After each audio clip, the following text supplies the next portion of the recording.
Bonjour, moi c'est Viviane, maman au foyer de trois gentils garçons. Aujourd'hui, je vais vous entretenir sur la rentrée scolaire. Le point dont je vais parler, c'est le budget, spécialement des points que nous oublions lorsqu'on fait notre budget. Et vous savez, aujourd'hui commence le mois d'août. L'idéal aurait été que on planifie notre rentrée scolaire au mois de juillet. Mais il se fait pas tard, on est juste au début du mois, donc il est encore temps de prendre un papier et un stylo et de s'asseoir et de faire son budget. Ou aussi, moi j'utilise une application appelée Every Dollar et vous pouvez downloader sur Google App ou pour ceux qui ont des téléphones Android comme Samsung sur Play Store. Vous pouvez downloader des applications qui vont vous aider à faire votre budget.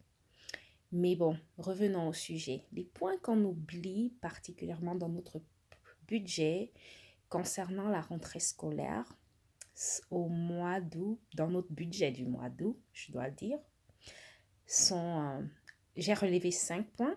Le premier, ce sont les effets scolaires. Les écoles ici à Calgary où je me trouve font des listes qu'ils donnent aux enfants à la fin d'année. Et dans ces listes contiennent les effets dont les enfants auront besoin pour la nouvelle année scolaire.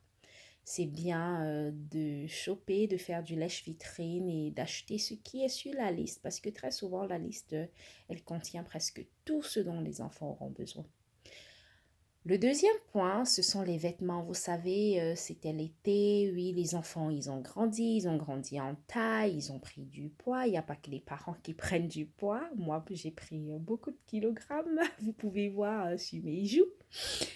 Mais les enfants, ils ont besoin, et à part le fait que les enfants ont grandi en taille et en poids, il y a le changement de saison. On passe de l'été à l'automne. Et ce changement de saison crée aussi un autre apport, un autre besoin en vêtements. Par exemple, on aura besoin des jackets coupe-vent. Donc, il faut mettre cela dans le budget.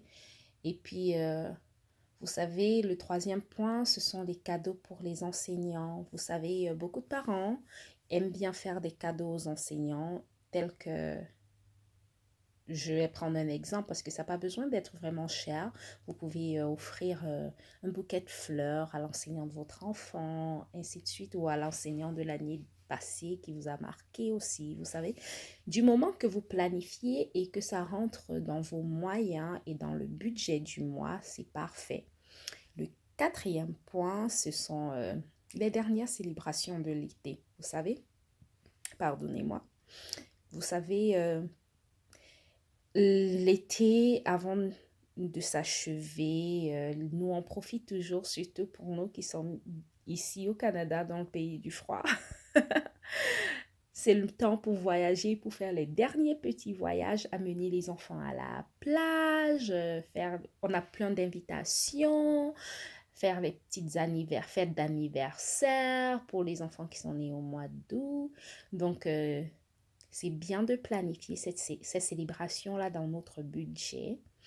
Et le dernier point, parce que j'ai relevé juste 5 points, le dernier point, ce sont les soldes d'été. Nous, parents, moi particulièrement, j'aime planifier mon été prochain, cet été, pendant l'été qui est présent. Et c'est pendant les soldes d'été, généralement, que je planifie l'été d'après. Donc, n'hésitez pas, ici, presque tous les magasins font des soldes d'été. Donc, faut choper, mais il faudrait planifier. Faut pas juste dépenser, faut pas s'endetter. Je sais que nous avons des cartes de crédit et tout. On peut le mettre sur la carte de crédit et dire, ah ben, on va la payer plus tard. Non, c'est bien si on planifie à l'avance, on aura l'argent pour le faire.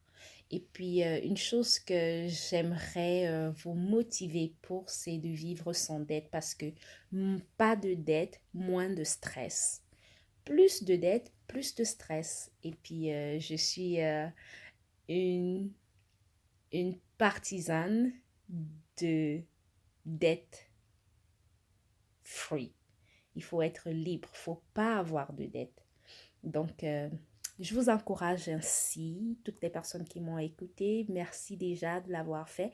Merci de m'avoir accordé une minute de votre temps. Une autre chose que vous, peut-être pour ceux qui ne me connaissent pas, que vous ne savez pas de moi, c'est que j'aime beaucoup la musique.